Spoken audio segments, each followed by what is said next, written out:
Hi there.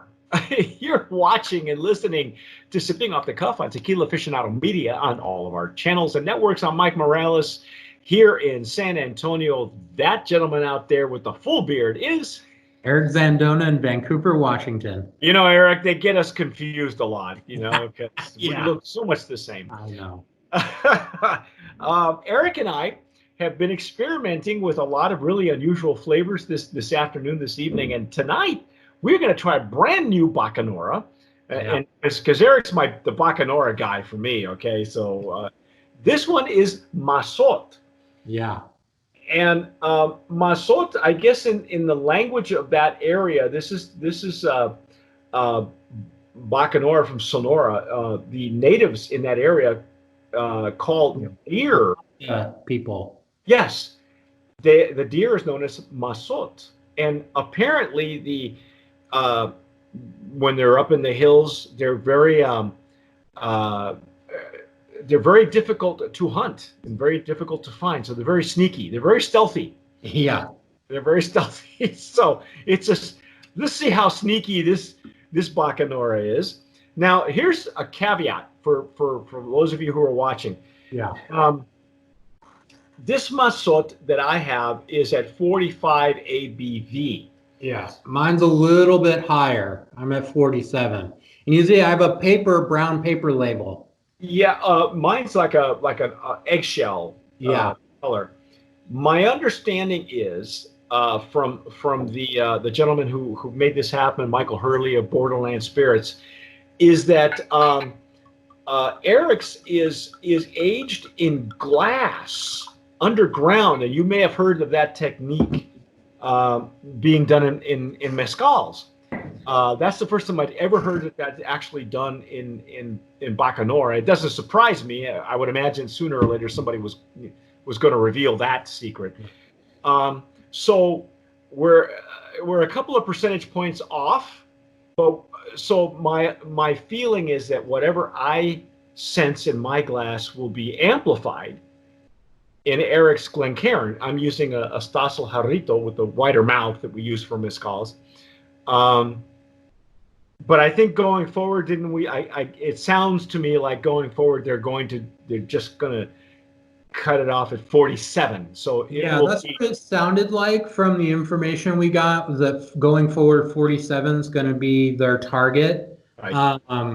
The 45 was the initial batch, and then they made the 47 and held on to it for a while.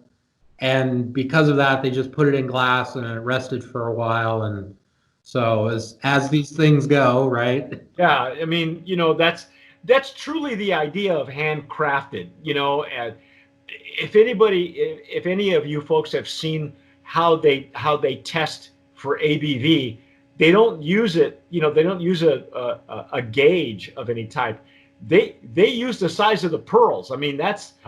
They take I forget what the name of the instrument is. It's like a big bamboo straw, and they pour it into in mezcal. They pour it into a jícara, and by the size of the perlas, of the bubbles, the master distiller, the maestro mezcalero, or in this case maestro vinatero, can tell within a couple of degrees what it is. Yeah.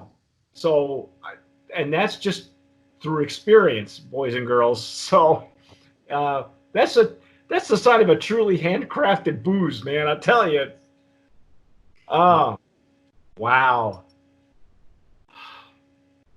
So I think this is interesting. So we've tasted through in this kind of series Bacanoras from Sonora, but made in two different places, two different hands of the maker.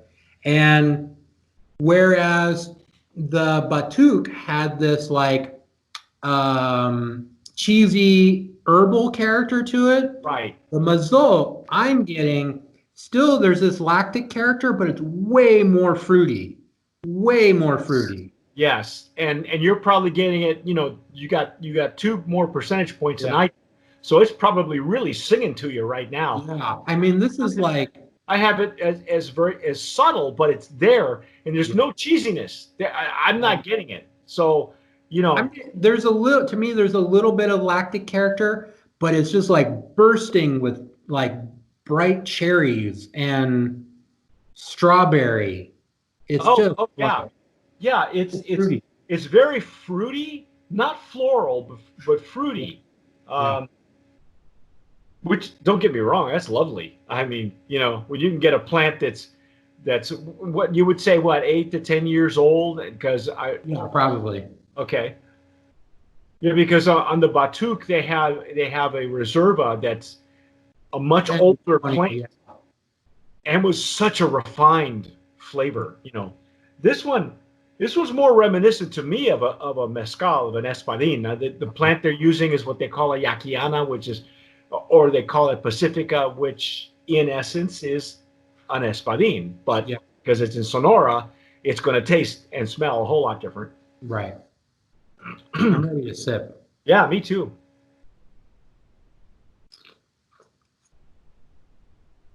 Mm, mm, mm. Mm, mm. Oh wow. Oh my gosh. Oh, it's like a basket of fruit, man. Yeah. It's Yeah. a it's a basket of berries and fruit. Yeah. This is so night and day from the Batuk. Oh, It's oh, yeah. it's just like there's a little bit more like heat on the tongue from the alcohol. I mean, at least at 47, but just bursting with fruit flavor. I mean, and fresh fruit, not like Yes. there's nothing synthetic about it. There's nothing, you know. It's not like a preservative either. It's not like, orange preserves or dried fruit like you would get in an añejo. Um, Yeah. and it really is different though. This is a Yeah. this is a whole other animal because oh, and the other thing too that I'm getting is this has a much longer finish than Yeah. Batuk did. Yeah. That only had minimal short to medium finish, and that's Yeah. it. This one has a nice long warm fuzzy. Hmm. This one is more behaves more like a mezcal, Yeah. really a really refined mezcal. Mm. Wow, that's lovely too. Now, Yeah. now this one, even at the higher ABV, I could see where it would be a really, really decent in a cocktail if you were to go that route. Yeah. I mean, so, I mean, in cocktails, you're usually adding fruit of some sort, whether it's citrus or a liqueur that's got some sort of fruit character. I'm like, to me, I was like, all this really needs, if you wanted to, some soda water and like a little bit of lime, just to kind of lengthen it a little bit, and Yeah. just like I mean, it's so fruity and just like really delightful. If you were to pair it with food, fresh fruit, I mean, go Mhm. with your berries, go with your Yeah, grapes. Uh, dark chocolate. yeah. Oh, yeah. Yeah. Yeah. Yeah, Um, this is really it really, like I say, reacts like a more akin to a mezcal that you and I have had before, but it's a great aperitif. Also, I can see where this would open up your appetite. and still there's, I think, on the back in the background there's this lactic kind of, it's not quite cheese as much as like kind of like buttery, like fatty character that's like just Oh, really rich. Something okay. very rich on the back end of the palate that's just like is this really nice mixture between the bright fruit character and this really rich kind of savory thing going on in the background. So, It's really lovely. yeah. Wow.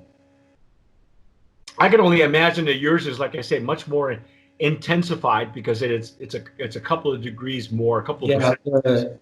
the fruit character is just like leaping out of the glass. Yeah, see, and with me, it, and that's okay. I mean, I don't mind.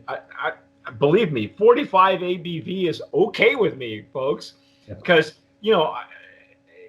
we've Eric and I have had enough of these that we know that, you know, if it's at a higher alcohol by volume, it's gonna sing to you a lot easier. It's just gonna come up to you, right up to you. Whereas at an average 45, which some mezcals are coming in now, Yeah. you know, it allows you to use your senses, but at 47, you're forget it. It just comes up and says hi, you know. Yeah. And either one is okay with, as far as I'm concerned. And the thing is, like for me, you got to think about like wild strawberries, like these little tiny guys that are just packed full of flavor. That's what this is like. It's not like what you're gonna buy at Kroger or Yeah, no, whatever, right? Or this is all like what's the big chain in Texas? TBM, HEB. HEB. Like not those big guys that you get, you know, grown in the Central Valley of California.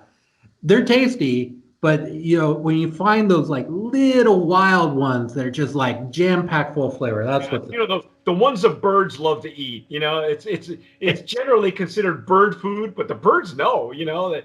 I used to have a cherry tree in my house. It was a Queen Anne cherry tree in New Mexico, and that top layer would always be eaten by birds. But you know, there'd be plenty of it. There'd be plenty of them, and there's nothing like a you know, a wild cherry tree in your backyard. Is just, there's plenty for everybody. You know, we had so many cherries we had to give them away to neighbors and friends. Oh yeah.